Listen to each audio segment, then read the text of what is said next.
Good morning. Welcome to another episode of Like It or Leave It. Hope you guys are enjoying yourself however you're watching this, whether it is on YouTube, SoundCloud, or soon to be iTunes, watching or listening.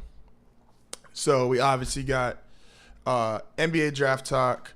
We got Warriors riding the Spurs, and we got something I just need to say. No, leave it at that as a teaser for those of you that need to stay through until the end of the episode. So, first thing we're going to talk about. Obviously, the NBA draft lottery was last night, and the NBA is the only league out of all the sports that do it via ping pong balls. It is literally a lottery. You get the worse you are, the more balls you get, the better chance of you getting the first pick or the higher pick. Which I like some aspects of it because yes, it does kind of defeat the purpose of you can't just tank and get the first overall pick.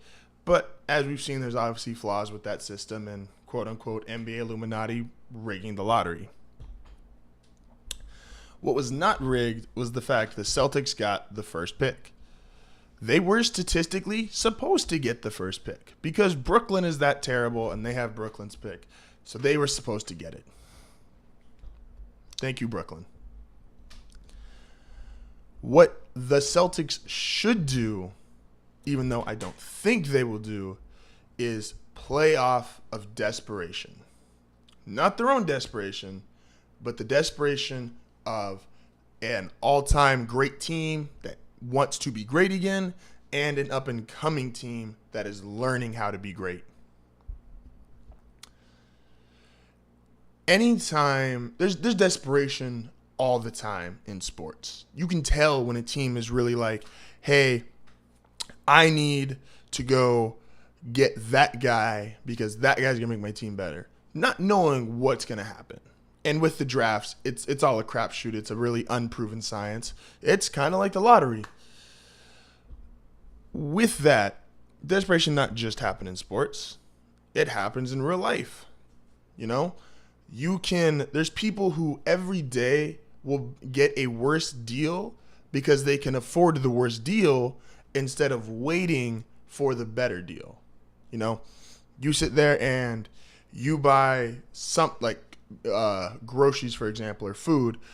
Buying in bulk is the better deal, but you can't always afford to spend the $15, $20 on getting all your sandwich meat, but you can afford the $3 or $4 to get a little bit of sandwich meat, even though it's a worse deal than buying in bulk. Xbox and PlayStation are a great example of this. They'll sell you Xbox Live or PlayStation Plus for $25 for 3 months or $60 for the full year. Of course, the $60 for the full year is the better deal. It's $5 a month. But if you don't have the $60 and you really got to get on Xbox Live tonight, you might get the $25 for 3 months. Or even, I don't know if they still do it. I know Xbox used to have, it was something crazy. It was like $15 for a month. Like, it literally encouraged you to go for the better deal. But desperation makes people choose otherwise. What have we heard the last 5-6 months now? I probably not that long. I'll say last 3-4 months about the NBA draft. Lonzo Ball wanting to go and the Lakers wanting to get him. LeVar wanting him to be a Laker. Staying in LA. He's born here, raised here, went to UCLA. Just makes all the sense in the world. And for that very reason is why the Celtics should put it on every news station they can. Tell every single person that will listen, that has ears. Tell some deaf people. Celtics want to draft Lonzo Ball. Is he the best fit for their team? Not even kind of. I've heard a couple people talk about, oh, well, he could play with Isaiah Thomas. No. There's far better fits for that team than to get Lonzo Ball. But you absolutely, if you're the Celtics, not only do you tell everyone you take Lonzo Ball, you absolutely take Lonzo Ball number one. Because if you take Lonzo Ball number one, you open up 2 possibilities for your team, which was already the number 1 seed in this year's playoffs and is going to be in the Eastern Conference Finals, even though they're probably getting swept. But I'll talk about that a little bit later. If you get Lonzo Ball number one, You either A, force the Lakers to trade far more than they should to get him, maybe one or two of their young players and a first-round pick, because once again, the desperation they've shown over the last few months to get this kid, I really shouldn't say kid, he's like 2 years younger than me, but to get this guy is through the roof. I mean, they have not stopped talking about him. And he's 19 years old, has never played a game in the NBA. And, I mean, they've already got him as the second coming of Magic Johnson. Or, if the Lakers aren't willing to put up the ante, if you are the Celtics, you go and you call Minnesota and you say, hey, I got this guy who's not only a better fit for you than he would be the Lakers, he fits a need for you. And you have a player that fits a need for us. If I'm the Celtics, I call Minnesota and I say, Lonzo Ball, give me, or either Lonzo Ball or the right to the first overall pick, give me Zach LaVine and the 7th overall pick. You put Zach LaVine next to Isaiah Thomas, move Avery Bradley to the bench, and then at the 7th overall pick, I'm going to absolutely butcher this name. You get the forward out of Arizona, Lauri Markkanen. He's Finnish, so apologize. I butchered the name. Sue me. Sorry, Finland. Like, you get him because he's a 7-footer. He can play in the post. He can stretch 4, which said he could be a stretch 4 or even a stretch 5. He's big enough. He's like 240 pounds. Put him at center. Then you move Al Horford down to power forward. Jay Crowder. Sorry about that. LaVine, and then Bradley, or then Thomas. And if you believe the hype that they're going to get Gordon Hayward, you've now got Thomas, LaVine, Hayward, Horford, and this guy who doesn't even have to come in and put up 15, 20 points a game and grab 9, 10 rebounds. Just be a big presence that Al Horford simply is not in the post, defensively or offensively.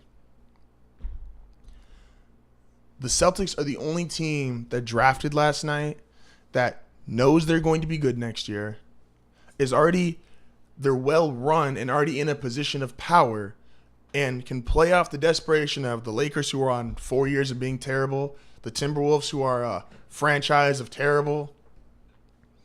But both teams are desperate. The Celtics are not. The Celtics are the 12-month plan for Xbox Live. The Lakers are the 1-month plan, if that exists. And the Timberwolves are the 4-month plan. The Celtics need to take advantage of their situation of power, which they've done very well. Like, Danny Ainge has, between the heist of Brooklyn, getting Isaiah Thomas, and multiple other trades he's made throughout his career, he's really good at this. And I mean really good. Take advantage. You get Lonzo Ball. You either turn it in to Zach LaVine in the 7th overall pick, or you take the Lakers for everything you can. Let me readjust myself here real quick. Had to start with that. Love the draft, by the way. I was actually really sad. I was at work. I didn't get to watch it. But obviously, as soon as I got home, looked it up, saw all the videos and all the reaction on Twitter, starting to learn that. But yeah, NBA draft is great. I'm going to talk about that here in a second. First, let's get some scores from last night. Braves over the Blue Jays 9-5. Rays over the Indians 6-4. Nationals over the Pirates 8-4. Orioles over the Tigers 13-11. Astros over the Marlins 12-2. Wow, that was kind of rude. Rangers over the Phillies 5-1. Cubs over the Reds 9-5. Rockies over Twins 7-3. Red Sox over the Cardinals 6-3. And the Yankees beat the Royals heads in 7-1. And the Padres lost 6-2 to the Brewers. I have to throw that in. Yeah. So, I've been trying to stay away from purely statistical stories the last week or two because you can always throw statistics at someone, but I've got a love-hate relationship with stats, and I think they're great, but I think people play on them too much. So here's another non-statistical story. We're staying in the NBA draft. You know why the NBA draft, the NFL draft, baseball sort of, but they're kind of weird because they go to the minors and you won't see them for 2 to 3 years. The draft is the ultimate equalizer as a fan. Your team can be garbage. They could be a 1-15, 2-14 NFL team. They could be the Nets or Sixers of the NBA. But when the draft comes around, you're king of the world. This is your time to shine. We're getting the hot new prospect. We're getting the new guy on the block. We're getting the next superstar. And like I said, the draft is a complete crapshoot. There's no actuality in anyone proving they're great at drafting players. I mean, if you look at like the NFL, like you can make a case, the greatest players ever. Tom Brady was a 6th-round draft pick. Jerry Rice was a late 1st-round draft pick. In the NBA, there's multiple cases of guys being skipped over. Like the draft is a crapshoot. But the hope the draft provides is not a crapshoot, and it's great. It is one of the best things we have in sports. Hope is so great, and part of the reason why the draft turns into a crapshoot is because of that hope. Because when you have hope, you act irrational. We all do it. It's the same reason why when you're 12 or 13, or maybe some of you guys started earlier than I did, the first girl that you really want to ask out, you won't ask out because if you don't hear no, there's always the hope of her possibly saying yes. There is always, when you're a NFL general manager, that quarterback at the top list, he might be a stretch. He might be a risk to take, but it's like the hope that he might turn into your franchise quarterback and get you out of the 10-year rut that your franchise has been in. Like, think about this. I'm going to list off some teams that weren't good. The Lakers, the Sixers, the Suns, the Kings. They were the topic of last night. Those were the most excited fans in the world last night. Because the Spurs fans weren't excited. They got blown out by 30-something, didn't have their best player. Cavs fans weren't excited, their team didn't play. Celtics fans weren't excited, they have to play the Cavs. Like, the most excited teams, or most excited fan bases, were the Lakers, Sixers, Suns, and Kings. The Kings had have 2 top 10 picks. I mean, as far as they're concerned, they won the Super Bowl. You'll get that joke anyway. Like, the amount of hope the draft creates is simply just great. Like, it's a very necessary thing in sports because it gives us this revolving window of, like, you never have to truly let go of your sport. When I first started watching sports as a kid, I always thought, okay, once the season's over, you got to kind of move on, and then you go and you wait until about a month before the season starts, you start getting hyped up, preseason games, and back to the regular season. No. With the draft, you got 2 seasons, and they're both just as exciting. It just depends on which end of the spectrum your team's on. If your team is really good during the season, the draft's a little less exciting for you. AKA the Cavalier fans, their draft's really not that exciting. Your team's really bad, AKA the teams I've mentioned, the draft is great. Like, the only 2 teams who I think have just no hope, like, I don't know how you get behind them as a fan right now, outside of, like, just blind obedience, which we all do as fans. We're irrational. You know, the thing that stands for fanatic. Fun fact, we don't think straight. Are the Magic and Knicks, because the Knicks are just a dysfunctional fucking dumpster fire, and the Magic are 2, like, really bad things. They're bad and they're boring. Like, it's one thing if your team is bad, but you have exciting players. Like the Timberwolves have been bad, but have exciting young players. No, these players are just boring and they suck. Like, there is no worse situation or combination simply as a business model. Not only is it a bad product, it's a very unappealing product. You can't even get like the 99-cent store can sell bad things, but it's an appealing product to someone. The Magic aren't appealing to anyone. Like, just saying. Then my last note on the draft is, like I said, it's hope. It extends the sport year round, and it's just it's once again a fun thing to yell and argue about with each other, because what better thing to do than yell and argue about people that you will never meet in your entire lifetime? Dang. I think like my knuckle made a sound effect, and like that's gonna get caught, which is great. Like that wasn't actually, that's just my knuckle just like. I have to talk myself, entertain it, you know. It's entertainment. Gotta entertain myself as well. You guys can't get all the entertainment. Let me get this drink of water real quick. Drink into the mic. That's exactly what everyone wants to hear. I'll drink into the mic next time. All right. Warriors beat the Spurs 136-100. Cool. Western Conference Finals, the two best teams in the Western Conference, 36-point gap. But you know why I didn't mind the game last night? Because it showed why I was right. And I love being right. First off, let's talk about this. The Warriors Spurs series is going to be boring. I at one point thought, and I had a video on it, why I thought the Spurs could win the title.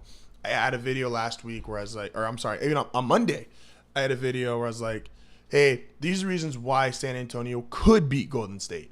And just none of it's happening. Like, you know, there was reasons why people could have beaten Michael Jordan. It just never happened. The Celtics don't have a chance in hell of even, I don't think they'll get a game off the Cavaliers. I think Isaiah Thomas is about to be shown why he's 5'9" and why 5'9" guys don't win championships. I thought John Wall was going to do it in the last series, but hey, we can all be wrong once or twice. But here I'm right. And the reason why I'm right is because the way the Spurs are going to struggle is because of who I consider to be the MVP of the league in Kawhi Leonard. And people are going to say, you know, obviously I get the stats argument. Russell Westbrook is going to win MVP because of his stats. I get it. I'm not mad about it. I understand it. But Kawhi, in terms of value, which is always like the big argument, is like, is the best player, is the most valuable player. I don't think there's a player more valuable than Kawhi Leonard, and I think this series is going to show it. Because no matter what you do in life, you're always going to react to your competition. I've always hated this argument, which happens in sports, which is like, oh, well, this team only plays up to their competition. When it's a good team, they play good. When it's a bad team, they play. Well, no shit, Sherlock. If I go play against some kids on a playground, I'm not going all out unless I just have nothing better to do with my life. If I get invited to an NBA combine game and there's guys who are way better than me, I'm going to go all out so I don't look stupid. Of course you play up to your competition. And you look at this series, the Spurs are plus 20, had a 25-point lead with him, and are now minus 60 without him. That is best of the best. That is playing my top against your top.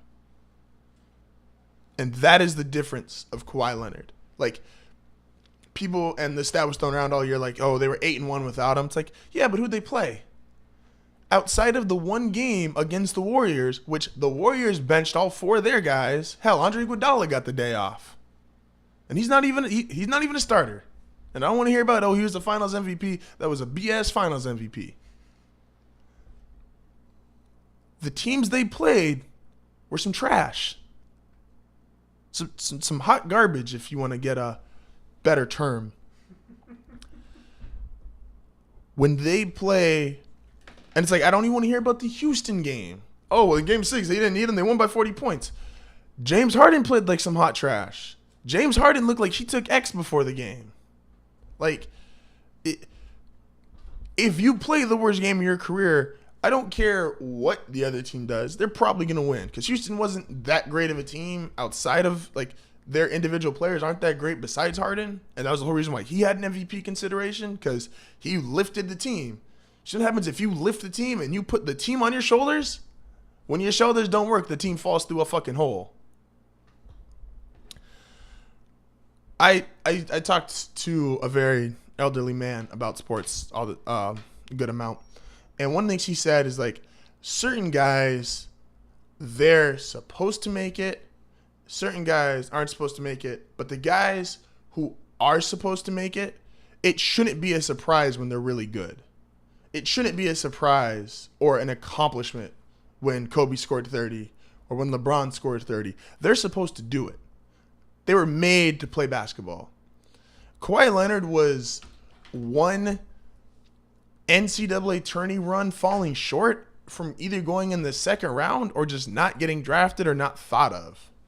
And he's built his way up to being a multiple-time All-Star, MVP consideration, a top 5 player in the league. And forget the stats argument. Just simply take the eye test. He's better than a lot of guys out there. I mean, he just physically, skill set, how well he knows the game, just dominates guys. And he makes it real hard on them. There's no other player besides probably Draymond Green. I don't want to hear the LeBron argument that he can guard guys. He don't. No other guy can guard 3 to 4 positions and legitimately defend them. I mean, say, hey, my best on your best, my best is shutting you down. And go get you 25, 30 points a game. And when he needs to, get you double-digit rebounds. Assists, it's hit and miss, even though he's handling the ball a little bit more. Kawhi, if the Golden State Warriors plane crashes tomorrow and they're like, well, now we have to advance the Spurs to the finals, and they played the Cavaliers, you would see the same thing. When he is on the court against the best of the best, he is a difference maker. He is, at times, the best player on the court. At a lot of times, I think he's the best player on the court. He is, and why the Spurs are going to lose is because he's not there. He is the actual MVP. He is beyond valuable to that team. But because he's boring, he's got the Tim Duncan effect, which is Tim Duncan's one of the 7-8 greatest players of all time. And he got zero fanfare outside of when he was like, you know what? I want some media attention. I'm going to go win an NBA championship. And he did it 5 times, could have been 6, but we're not going to talk about the Ray Allen shot. Kawhi Leonard's in the same boat. If he doesn't win a title or play against LeBron, just no one cares about him. And he's going to lose a stat argument because that system's not meant for one guy to overload his stats. And he's going to lose the flash argument because he's not flashy. The man signed a $100 million contract and he drives a 1996 Excursion? Like, bro, like, he's just... It's unfortunate because he is truly that great and going to be overlooked unless he keeps winning titles. And unfortunately, in the era he's currently playing in these next 3-4 years, it's kind of tough shit because there ain't nobody getting a title besides the Warriors or the Cavs. Just the way it is right now. But Kawhi Leonard is the MVP. His impact is being felt. And damn it, I was right about him. I like saying I'm right. Makes me feel good inside. Something I was completely wrong on. I can laugh at this now though. And this one, I rehearsed this segment actually a little bit earlier today because I was like, I'm gonna get a little emotional because like I thought about it and I kept thinking about it and I'm like, wow, that's what it looks like. So about 8 years ago now. No, 7 years ago, I'm sorry. 6 years ago. Yeah. 6 years ago, spring training. So about the 2011 season. I was on Xbox Live, paid for the full year. And I was tied with one of my Xbox friends. And we were both watching ESPN at the time. Like, we would flip between playing the game and watching SportsCenter. And Buster Olney said about a certain player, said he might be the best player in baseball already. Me and my friend laughed. And I mean, we laughed really hard. We thought it was outrageous. We thought it was just blasphemous. And this is at the same year. What you think about this? Same year Bryce Harper came up. And there was Albert Pujols was still in his prime. Miguel Cabrera was great. I mean, there's a lot of great players. And so we just laughed. The player we laughed at was Mike Trout. Let me show you how smart me and my friend are and how well we know sports. That guy that we laughed at and said, no way is he the best player in baseball. Well, in the time since we laughed at him, let's see, 326, 30 home runs, 83 RBIs, 323, 27 home runs, 97 RBIs, including a 49 stolen base season, 287, 36 and 111, 299, 41 and 90, 315, 29 and 100, and this year he's batting 352 with 12 home runs, 27 RBIs, and 7 stolen bases. Check his P.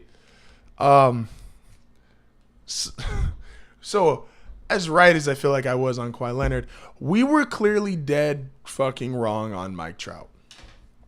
And the thing that's going to suck about Mike Trout is, like,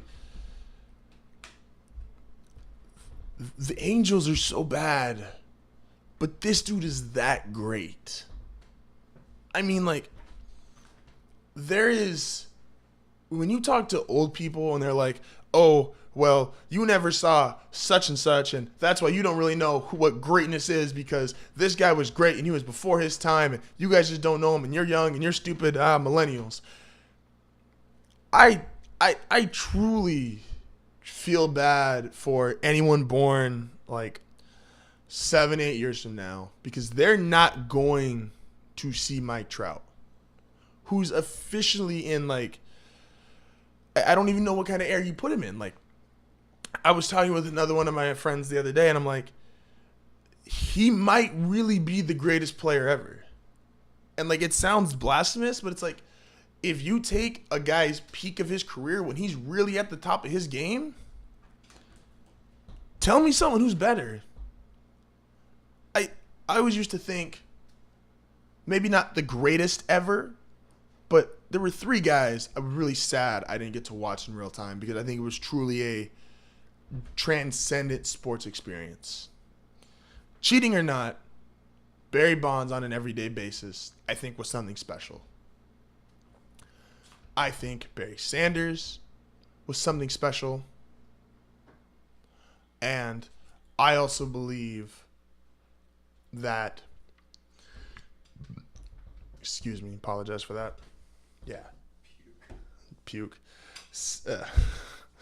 Damn it. Sanders, Bonds, and then in basketball, I think it was something to watch Magic in his prime. I think those are the 3 guys who are truly transcendent players, transcendent eras, just transcendent television. Getting to watch them or see them live was something special. Mike Trout's in that class. This dude has, like, I was, once again, like, he might be a 600 player, which, besides Barry Bonds, who's been completely disqualified because he turned into a superhuman, thank you, steroids, a 600 player is almost unfathomable. That is if you played 20 years, which in baseball is so hard to do, because even though it's not the physically demanding sport like football is, most people don't even break into the major leagues until like 22, 23. So to play a 20-year career, you'd have to be 42, 43 by the end of it, and you'd have to average every year 30 home runs, 30 stolen bases. This guy is...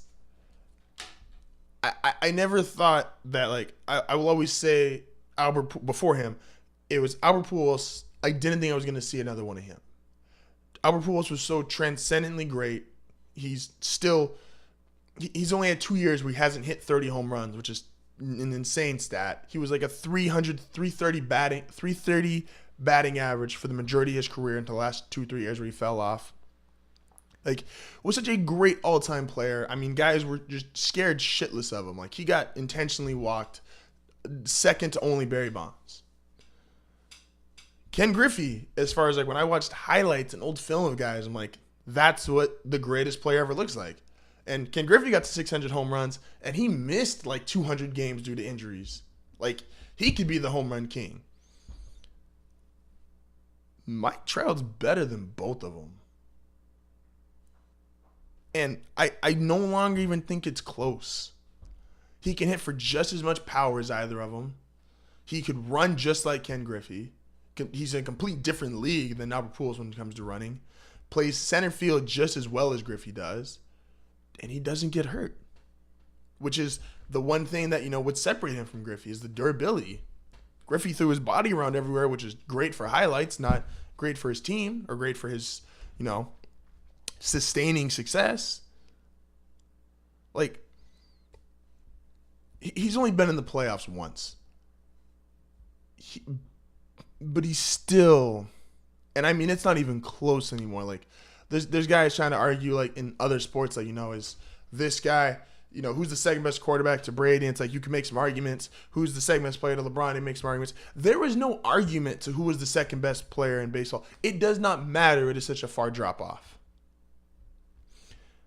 Clayton Kershaw is all-time great. Mike Trout's on even on another level than him. Like, he could retire right now. He'd be in the Hall of Fame. And he's 25.